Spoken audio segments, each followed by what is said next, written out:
तो स्वागत है आपका दोस्तों हमारे चैनल पे, जिस चैनल का नाम है DRR एनीवे रिफ्लेक्स। जैसे कि अब पिछले एपिसोड में हमने देखा माकी का बैड एस अवतार, तो ये एपिसोड आपके लिए उतना ही ज्यादा इंपॉर्टेंट होने वाला है, क्योंकि इस एपिसोड में हम जानेंगे ऐसी छोटी छोटी चीजें जिससे आपको आगे की स्टोरी जानने में आसानी होगी। तो शुरू करते हैं जे के सीजन 3 एपिसोड 5 फिर आगे से रुकावट में। वीडियो एंड तक देखना। तो चलिए दोस्तों, आज हम जानने वाले हैं जे के सीजन 3 एपिसोड 5 को डिटेल में। एपिसोड की शुरुआत में हमें मासामिची यागा को दिखाया जाता है। हमें इस सीन में दिखाया जाता है कि यागा को अरेस्ट किया गया है क्योंकि उसने पांडा को बनाया था। क्योंकि हायरप्स का मानना है कि पांडा की कर्ज एनर्जी उसके अंदर से जनरेट होती है, मीन्स वो नॉर्मल इंसानों की तरह जिंदा रह सकता अपनी मर्जी के हिसाब से। हायरप्स के हिसाब से ये काफी खतरनाक हो सकता है। हायरप्स का मानना है कि यागा ऐसे पपेट्स की कई सारी सेना खड़ी कर सकता है उनके खिलाफ। हायरप्स ये चाहते थे कि यागा ये टेक्निक उन्हें भी बता दे, पर यागा उसे बताने में साफ मना कर देता है क्योंकि उसे पता था कि इस टेक्निक का वो गलत इस्तेमाल करेंगे। तो यागा हायरप्स को झूठ मूठ का बता देता है कि मैंने पांडा को गलती से बनाया था, अब ऐसा फिर से नहीं हो सकता। उसके बाद हमें प्रेजेंट का सीन दिखाया जाता है। इस सीन में हम देखते हैं कि यागा ने बहुत सारे पपेट्स बनाए रखे, पर उसने उन्हें एक जंगल में छुपाए रखा था। और उसके बाद एक पपेट यागा के पास आता है और उसे पूछता है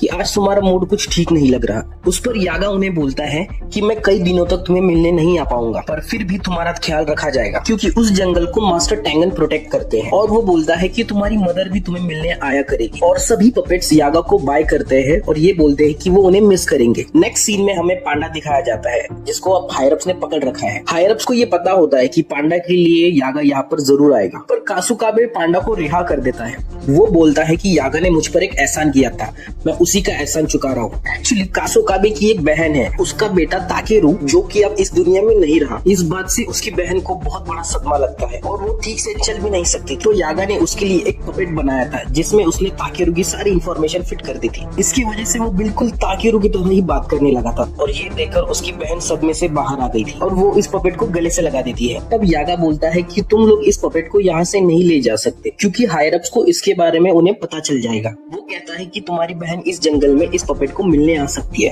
कासुकाबे इस बात के लिए यागा को शुक्रिया करता है। कहानी वापस से प्रेजेंट में आती है और यहाँ पर हमें दिखाया जाता है कि यागा रास्ते से चल रहा होता है तो उसके सामने एक सॉर्सरस आ खड़ा होता है। वो सॉर्सरस पूछता है कि तुम कहाँ जा रहे हो। यागा बोलता है कि मैं अपने बेटे पांडा से मिलने जा रहा हूँ। वो सॉर्सरस बोलता है कि हायरप्स ने तुम्हें मौत की सजा सुनाई है, अगर तुम्हें जिंदा रहना है तो तुम्हें ऑटोमेटिक पपेट्स की टेक्निक बतानी होगी। ये सुनकर यागा गुस्से में आता है और फाइट के लिए रेडी हो जाता है और वो बोलता है कि गोजो नहीं है तो तुम्हारी हिम्मत काफी बढ़ गई है। पर तभी वो गिटार की आवाज सुनता है और वो देखता है कि गाकुगान भी उसे मारने के लिए आए हुए होते हैं। इनमें काफी खतरनाक लड़ाई होती है और वो यागा को बुरी तरह से जख्मी कर देते हैं। फिर उसके बाद गाकुगान जी दूसरे सॉर्सरस को यहाँ से भगा देते हैं। फिर उसके बाद यागा ऑटोमेटिक पपेट बनाने की थ्योरी उन्हें बता देता है। वो बोलता है कि उन्हें सोल इंफॉर्मेशन की कॉपी करके उन्हें 3 सोल्स को एक कोर में डालना होगा जो कि एक दूसरे को ऑब्जर्व करती रहेंगी और इसी तरह करीब 3 महीने बाद एक ऑटोमेटिक पपेट बन के रेडी हो जाता है। गाकुगान जी बोलता है कि तुम ये सब अब क्यों बता रहे हो, अगर तुम ये सब पहले ही बता देते तो तुम बच जाते। यागा बोलता है कि ये एक कर्ज है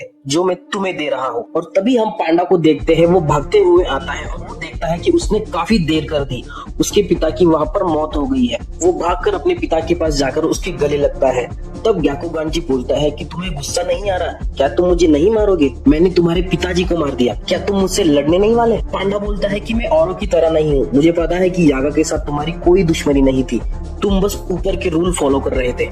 और वो रोते हुए बोलता है कि तुम एक बात जरूर याद रखना कि पांडा भी रोते हैं। फिर उसके बाद हम दूसरी तरफ मेगुमी और यूजी को देखते हैं, जिन्हें टैंगन ने बताया है कि हाकारी ने एक बहुत बड़ी बिल्डिंग में उसका एक फाइट क्लब स्टार्ट किया है जहां पर आम लोग सट्टा लगाने आते हैं और वहां पर सॉर्सरर्स लोगों की फाइट होती है। बिल्डिंग में घुसने से पहले मेगुमी और यूजी अपने कपड़े बदल देते हैं क्योंकि उन्हें पता था कि अगर हाकारी को पता चल गया कि वो लोग जुजुत्सु हाई से आए हैं तो हाकारी वहाँ से भाग जाएगा। वो बोलते हैं कि हाकारी ने हायरप्स से फाइट की थी, इसकी वजह से उसे स्कूल से सस्पेंड किया गया था। फिर उसके बाद यूजी मेगुमी से पूछता है कि हाकारी क्या हमारी मदद करेगा। उस पर मेगुमी बोलता है कि वैसे तो वो बहुत बड़ा कमीना है और यूटा ने भी कहा था कि हाकारी मुझसे भी ज्यादा स्ट्रॉन्ग है, तब तो किसी भी हालत में हमें उसे कलिंग गेम में पार्टिसिपेट करवाना पड़ेगा। जैसे ही वो दोनों अंदर जाने लगते हैं, एंट्री पर उन्हें बॉडीगार्ड्स दिखाई देते हैं।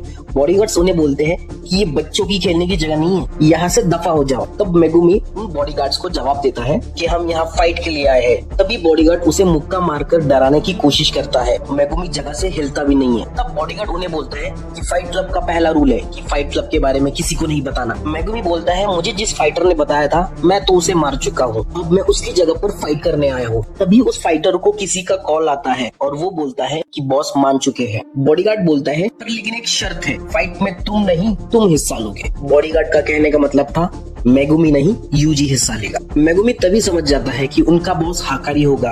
वो बोलता है कि उसने हमें सीसीटीवी में देख लिया होगा। अब आगे यूजी का काम है कि किसी तरह से फाइट में उसे इम्प्रेस करके उसे हाकारी से मिलना पड़ेगा। वही दूसरी तरफ मेगुमी बाहर से अंदर घुसने की कोशिश करेगा। अगर वो पकड़े गए तो उन्हें सारे गार्ड्स को मारकर हाकारी से मिलना होगा, लेकिन उन्हें हाकारी की मदद चाहिए, इसलिए उन्हें हाकारी को गुस्सा बिल्कुल नहीं दिलाना है। फिर उसके बाद हम देखते हैं कि यूजी अंदर एंटर कर चुका है और उसे एक बॉडीगार्ड फाइट के रूल समझा रहा है। वो बोलता है कि पहला रूल फाइट छोड़कर भागना नहीं और दूसरा रूल कर्स टेक्निक का यूज बिल्कुल नहीं करना। उसका कहना होता है कि आम लोग कर्स टेक्निक को देख नहीं सकते, इसकी वजह से फाइट काफी बोरिंग हो जाती है। यूजी बॉडीगार्ड से पूछता है कि तुम्हारा बॉस कैसा है। बॉडीगार्ड बोलता है कि तुम खुद जाकर देख लेना। बॉडीगार्ड बोलता है कि यहाँ दो तरह के मैच होते हैं, एक तो असली और दूसरा स्क्रिप्टेड। स्क्रिप्टेड मैचेस हमारे बॉस खुद बनाते हैं। अगर यहाँ पर यूजी ने अच्छी फाइट की तो बॉस उसे मिलने को उसे बुलाएंगे। यूजी फाइटिंग एरिया में जाता है जहाँ पर कई सारे लोग होते हैं और उसे उसका ओपोनेंट दिख जाता है। उसका ओपोनेंट और कोई नहीं बल्कि पांडा होता है। फिर उसके बाद हमें हाकारी की एक झलक दिखाई देती है जो सीसीटीवी एरिया में बैठा होता है मैच देखते हुए। उसके साथ उसकी ट्रांसजेंडर गर्लफ्रेंड भी बैठी होती है जिसका नाम किरारा है। किरारा भी एक 3rd ईयर स्टूडेंट रह चुकी है जुजुत्सु हाई में। हाकारी किरारा को बोलता है कि आजकल के मैच तो काफी ठंडे और बोरिंग हो चुके। फिर उसके बाद हमें यूजी और पांडा की काफी इंटरेस्टिंग फाइट दिखाई जाती है जिसे देखकर लोग काफी खुश होते हैं और इम्प्रेस होते हैं। फाइट करते करते यूजी पांडा से पूछता है क्या तुम्हें हाकारी दिखा क्या। तभी पांडा बोलता है कि नहीं। यूजी पांडा को हल्के हल्के पंच मारता है लेकिन पांडा बहुत जोर से चिल्लाता है जैसे उसे बहुत जोर से लगा है, मतलब कि वो दोनों फाइट का नाटक कर रहे थे। यूजी पांडा को एक हल्का पंच मारता है और पांडा दूर जाकर गिर जाता है और पांडा बोलता है कि अरे रे मुझे बहुत जोर से मारा रे, बहुत दर्द हो रहा है। यूजी की फाइट देखकर हाकारी उससे काफी इंप्रेस हो जाता है और वो उसे अपने ऑफिस में बुलाता है मिलने के लिए। गार्ड के शैडो में छुपा मेगुमी ये बात सुन लेता है। फिर उसके बाद पांडा और मेगुमी जंगल में मिलते हैं। पांडा मेगुमी से बोलता है, पांडा बोलता है कि हाकारी हमेशा अपने ऑफिस में बैठा रहता है। मैंने हमेशा उसके ऑफिस में जाने का ट्राई किया पर एक कर्स एनर्जी है जो उसे उसकी तरफ जाने नहीं देता। ये शायद किरारा की कर्स टेक्निक की वजह से होगा। मेगुमी पूछता है कि किरारा तो एक लड़का था ना। उस पर पांडा बोलता है कि हाँ स्कूल में तो लड़का ही था। खैर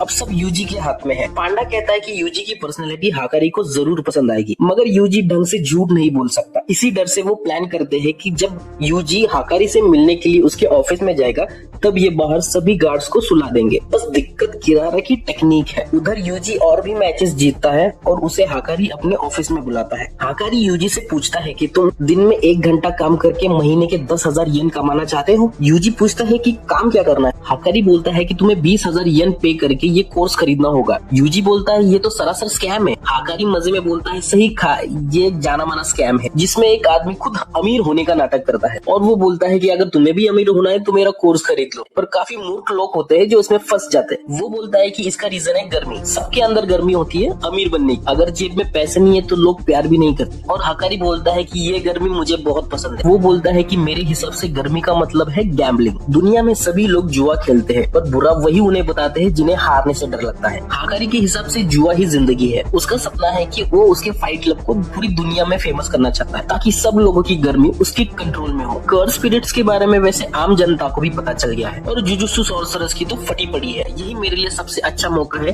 कि मेरा बिजनेस बड़ा करने का। और वो यूजी को उसका पार्टनर बनाना चाहता है। तभी हाकारी को किसी का कॉल आता है और वो यूजी से पूछता है क्या तुम ठंडा पियोगे। तभी यूजी बोलता है कि कुछ भी चलेगा बस दारू नहीं होनी चाहिए। तभी हाकारी उसे बोलता है कि तुम्हें पता है कि सातोरू गोजो कभी दारू नहीं पीता। तब यूजी बोलता है कि ये सातोरू गोजो कौन है, मैंने तो कभी इसके बारे में नहीं सुना। और यहीं पर यूजी का झूठ पकड़ा जाता है क्योंकि दुनिया में ऐसा कोई सॉर्सरर्स नहीं है जो गोजो को ना पहचानता हो। हाकारी यूजी को गुस्से में पूछता है तुम जुजुत्सु हाई से आए हो ना, और उस पर हमला कर देता है और वो बोलता है कि उसे किरारा का कॉल आ रहा है, इसका मतलब कुछ गड़बड़ है। यूजी उसे बोलता है कि पहले मेरी बात सुन लो। हाकारी बोलता है कि अब नहीं, अब मैं ठंडा हो चुका हूँ। और ये एपिसोड यहीं पर खत्म हो जाता है। तो दोस्तों तुम्हें क्या लगता है कि क्या ये लोग हाकारी को मना पाएंगे? ये तो मुझे भी नहीं पता। आगे का रिफ्लेक्स जानने के लिए जल्दी से मेरे चैनल को सब्सक्राइब करें और वीडियो अगर पसंद आता है तो प्लीज लाइक करें। तब तक के लिए गुड डे।